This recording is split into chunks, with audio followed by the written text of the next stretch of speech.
I'm Bruce Turner. I'm the visual effects supervisor on the show. I've been on the show since the beginning of season 4. In season 4, an awful lot of what we did for effects were Andromeda in space, Maru in space, battles in space, things like that. We got into it a little bit more towards the end of season 4, where we had full CG shots that were terrestrial, not in space, which is hard to do. And by the end of last year, we were getting to the point where the team was strong enough to pull that stuff off. And we've continued to do more full CG terrestrial stuff with the Seafra planets this year. So that's been quite a good challenge. And then we've been doing a lot more plate work, like with the town of Seafra. Every time we shoot out in the Seafra backlot, we replace above the tops of the sets and extend into the distance with CG elements. So there's been a lot more integrating live action and CG, whereas in previous seasons, there was CG shots and live action shots. One of the goals is just to try and make everything a lot more tightly integrated, to make it a lot more real, so that it's not, look at me, I'm a CG shot. It's just, the shots just go by. It's just, wow, that was cool.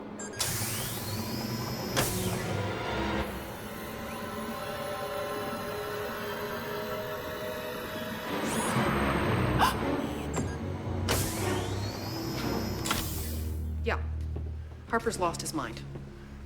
Was that Rami? What's left of her?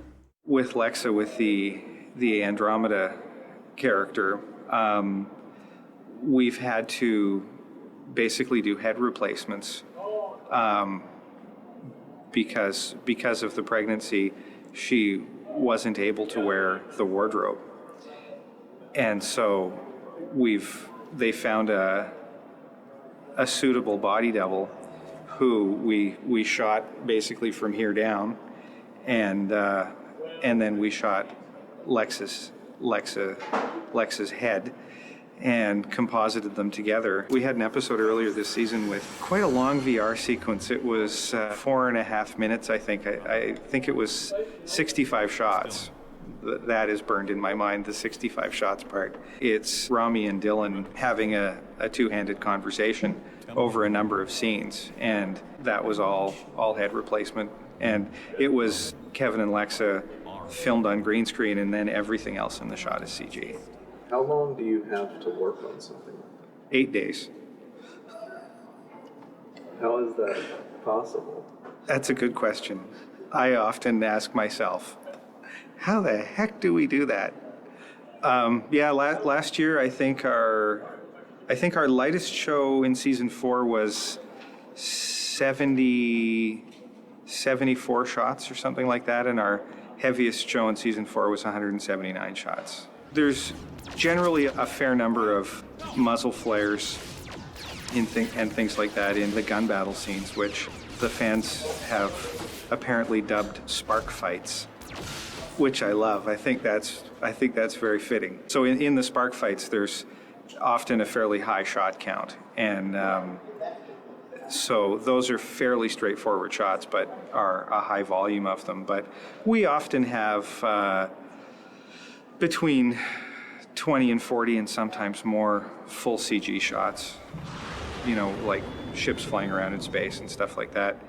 Yeah, it's a challenge to organize it all and to deliver it all to editorials so that they can get it all cut in and make sure that everything is quality control checked so that it doesn't create problems further down the line in post-production, because the post-production schedule is pretty tight, particularly with this year, because we got a little bit of a late start on the season. So it's, everybody's got to really stay focused and just, got to get through the first 9 shows. Glamorous Seafra. Well, one that we've been doing a fair bit this year would be the street comets on Seafra. When we're outside walking around in the town, the idea is that there's just stuff constantly falling out of the sky on Seafra, and it's just part of daily life, and people take it for granted, and so there'll just be some little chunk of asteroid, some flaming something that comes whistling out of the sky and slams into something and smokes it. And Heads up. in the first episode this season, where Dylan has just sort of come to the surface and is walking and seeing Seafra for the first time, and is kind of taken aback by the first street comet that he experiences, and everybody else in town is pretty nonchalant about it because for them it happens all the time. And so what we do with that is production will shoot a plate of the live action and the Seafra set, and then we'll fill in the background with a set extension and replace the sky and put in a CG comet that comes whistling in and crashes into whatever it's supposed to crash into. And Darren Marcoux and the special effects guys will have rigged up quite a nice little explosion. So they'll do the explosion and that'll appear in the live action plate, and we just match that up with our CG asteroid and time it out, and looks great. Rami?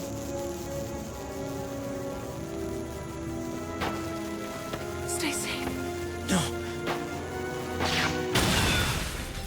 It's nice to have real things that are going on in the plate that we can marry our CG to, because the real stuff kind of lends credibility to the CG. You know, it helps to sort of ground it in the shot and make it more believable. There's lots of little things, really subtle things that, you know, your eye and your brain know.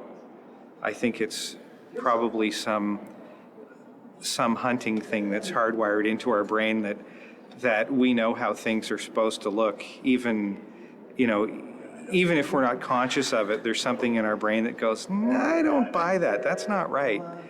And so wherever you can, you always try and think of what those little cues would be, you know, reflected lights and shadows and things like that. And so having practical elements that will really help to sell that, usually that really helps. That makes the shots much cooler. The miracle of the PC revolution pretty much allows us to do what we do. Our compositing stations are fairly high-end, dual processor Xeon PCs. We composite using discrete combustion and Adobe After Effects. Our 3D is almost entirely done in Lightwave. We have a small amount of 3D done in 3D Studio Max. We used Max a little more last year. We hardly use it at all this year. It's 95%, 98% Lightwave. Lightwave is a really good piece of software for the kind of things that we ask for it to do. But it's all PCs for the production machines. We have an editing station with Final Cut where we get a copy of the timeline from editorial, so that we can load the entire show onto a timeline with the edit decision list, so that we can see how the show is built by the editors. And then as we do visual effects shots, we can drop them into the timeline and look at them in context and adjust them accordingly, so that it kind of helps improve our batting average with editorial, that when we deliver them things, they don't look at them and go, well, that doesn't work. You know, so it doesn't always save us from that. We still have the odd bump, but mostly that helps. And we use the Final Cut station to do input-output to digitize shots in from the digital masters tapes, and then to output it back to digital tapes so that the editors can online the show. We've got a fairly large render farm. Again, all PCs. I think we've got about 40 processors. So, it's not huge, but not bad. It gets us through. And we have quite a genius system administrator this year.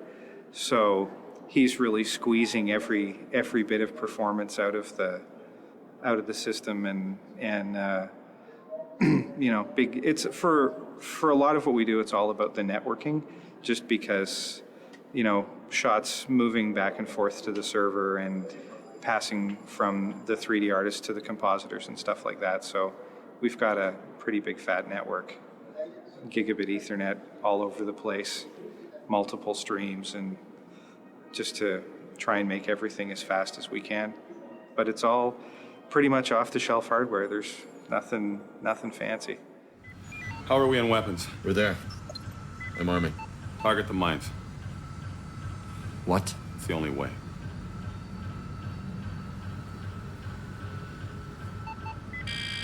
Locking on. Fire. One of the litmus tests that we often apply to a shot is, will the fans think it's cool? Like, oh yeah, we should do that because the fans will totally think that's great. That's okay, then let's do it. I don't know. I hope there's lots of stuff that they like. We certainly try hard to do it. We had some big sequences in the two-parter, the climax to season 4. We had some stuff in there that I think was pretty cool, and lots of fairly long sequences where it's just CG shot after CG shot, just back, boom, boom, boom. Some really nice action and good cutting and stuff like that. So, I think that we can